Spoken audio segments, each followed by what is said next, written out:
तुमच्यापेक्षा म्हणजे 60 जागा जवळ-जवळ मुंबईत कमी घेतल्या. त्यामुळे एक लॉजिक उद्धव ठाकरेंचं पटण्यासारखं आहे. त्यांचं म्हणणं हे आहे, की त्यांनी महापौरचा दावा सोडून दिलाय तसाच. म्हणजे ते जे बाळासाहेबांचा विचार म्हणतात, म्हणजे उद्धवजींचं वेगळं म्हणणं होतं, की बाळासाहेबांचा विचार नेहमी हा होता, की शिवसेनेचा महापौर असावा.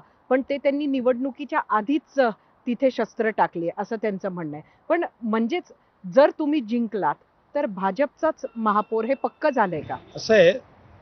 पहिली गोष्ट तर त्यांच्यापेक्षा ते आमच्यापेक्षा 47 जागा कमी लढत आहेत, 60 नाही. दुसरं, तुम्ही दुसरीकडे बघा. मुंबईमध्ये आमचे आमदार आहेत 15, त्यांचे आमदार आहेत 5.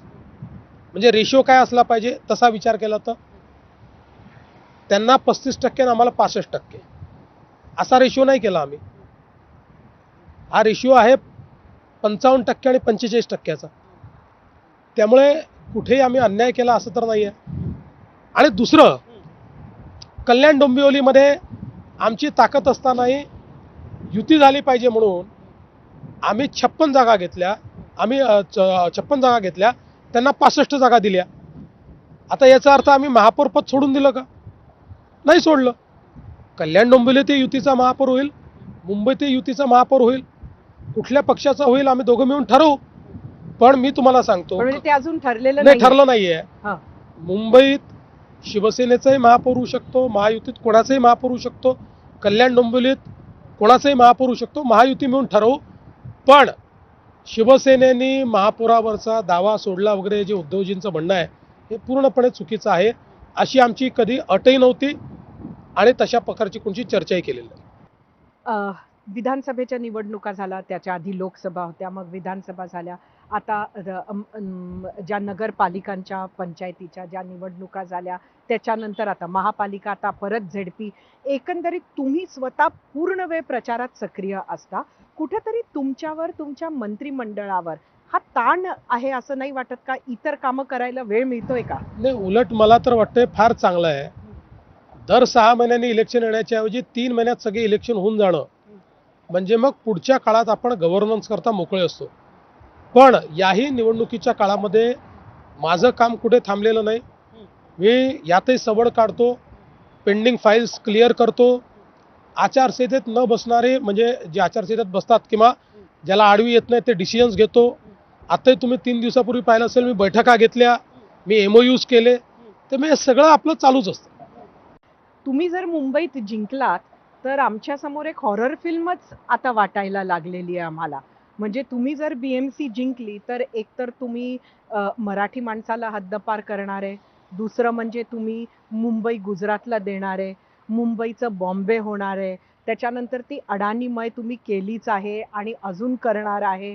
त्याचबरोबर मोदींना मराठी माणूस नकोय म्हणून शिवसेना, उद्धव बाळासाहेब ठाकरे नको आहेत. तर हे जे एक प्रचाराचं चित्र आहे, त्याबद्दल काय म्हणाल?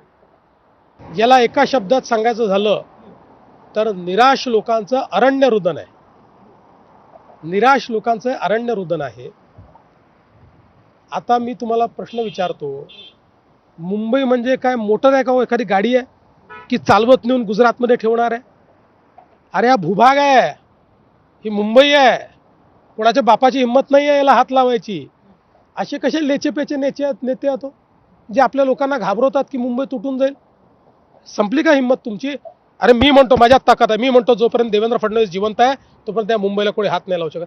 तुम्ही ते म्हटलं पाहिजे. मुंबई जाणार, मुंबई जाणार, काय रडके लोक आहेत. मुंबईला जोपर्यंत चंद्र आणि सूर्य आहे, मुंबई महाराष्ट्राची, कोणी याला हात लावू शकत नाही.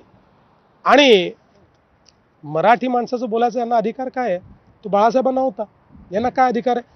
25 वर्षामध्ये यांनी मराठी माणसाकरता काय केलं सांगा? दक्षिण मुंबईतला मराठी माणूस का हद्दपार झाला? का वसई विरारच्या पलीकडे गेला? त्याला काय इथे घर मिळालं नाही?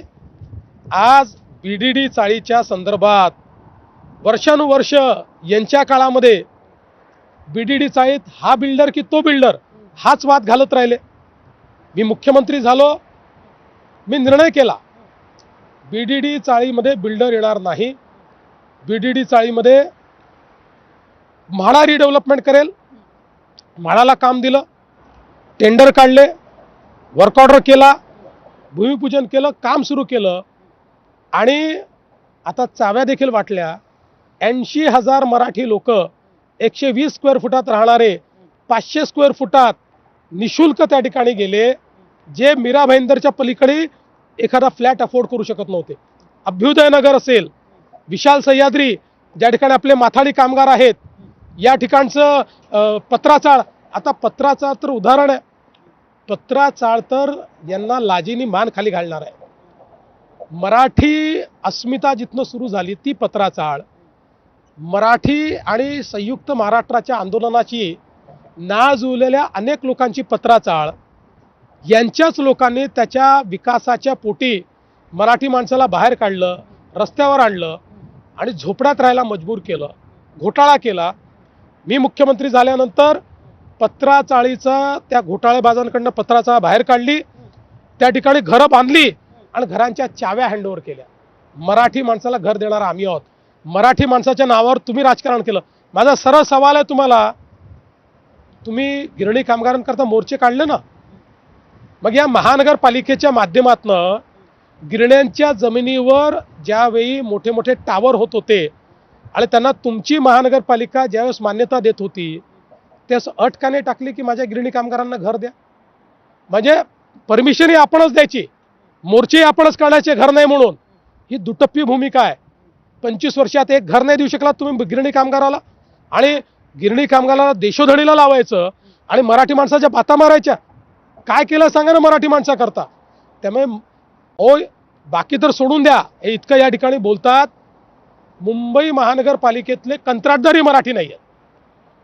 जे एवढे कंत्राटदार यांनी उभे केले, ते कोणचे मराठी कंत्राटदार उभे केले? तेही तर त्यांनी अमराठीच उभे केले. त्यामुळे एक गोष्ट निश्चित आहे, मराठीचं केवळ यांनी राजकारण केलं आहे.